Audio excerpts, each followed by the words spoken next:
In Justice League Dark, strange things are happening across town as a result of Madame Xanadu splitting Moone from the Enchantress.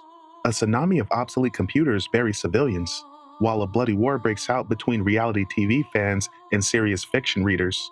Meanwhile, as Moone runs through the darkness, Enchantress is on her heels. June runs into John Constantine that's drawn a spell circle in order to protect himself from the Enchantress. But elsewhere, Deadman Boston is outraged that the portal Shade opened up teleported him and not Moone. Madame Xanadu tells Deadman that Enchantress is the more important threat here, and she orders him to stay to fight that insane witch. But Deadman's hearing none of it as he flies off to go rescue Moone. With no other option, Shade teleports Madame Xanadu and Zatanna to the cabin where the Enchantress is taking refuge. As the three approach, they're immediately swarmed by a barrage of flying rotting teeth. Shade uses his metavest to start reality warping and sending the teeth to another location. But Shade is also tormented by visions of his dead girlfriend Kathy, causing him to lose focus. Zatanna tries to use her backwards magic in order to snap him out of it, but his despair is way too deep. In a last-ditch act of desperation, Zatanna kisses Shade, hoping to snap him out of it. Now, fortunately, this works as Shade snaps back to reality and starts reality warping the teeth in order to keep the group from getting shredded to ribbons. But elsewhere, as Constantine and Moone are trapped in a vortex of the Enchantress' vile machinations, Constantine asks how long June was trapped inside the Enchantress. June tells him she was trapped for years, but when she was finally freed, there's a rhyme that kept going on in her head. June tries to recite the rhyme, but she can't do it as reciting the rhyme actually hurts her. But Constantine comes to the conclusion that the rhyme she's hearing is actually the spell that Madame Xanadu used to separate Moone from the Enchantress.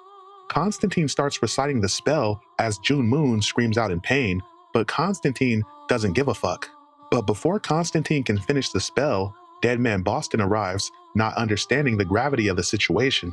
Meanwhile, back at the farm, Zatanna, Shade, and Madame Xanadu get some much-needed backup in the form of Mind Warp, aka Jay Young. Mind Warps come to help, but unfortunately, Enchantress' power is causing his seizure soul to be unstable. Meanwhile, as Deadman holds Moone, June explains to Deadman that Constantine is hurting her, but she doesn't know how. Deadman attempts to possess Constantine's body, but he can't stand being inside Constantine for more than a second due to how filthy Constantine's mind is. As Constantine continues reciting the spell, Moone screams out in pain. As the spell begins to take effect, the Enchantress attacks Mind Warp, causing him to become even more unstable. But as soon as Constantine completes the spell, the only thing left is him and Deadman Boston.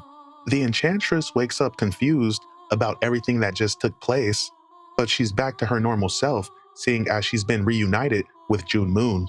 Instead of elaborating, Madame Xanadu tells the Enchantress to go get some rest.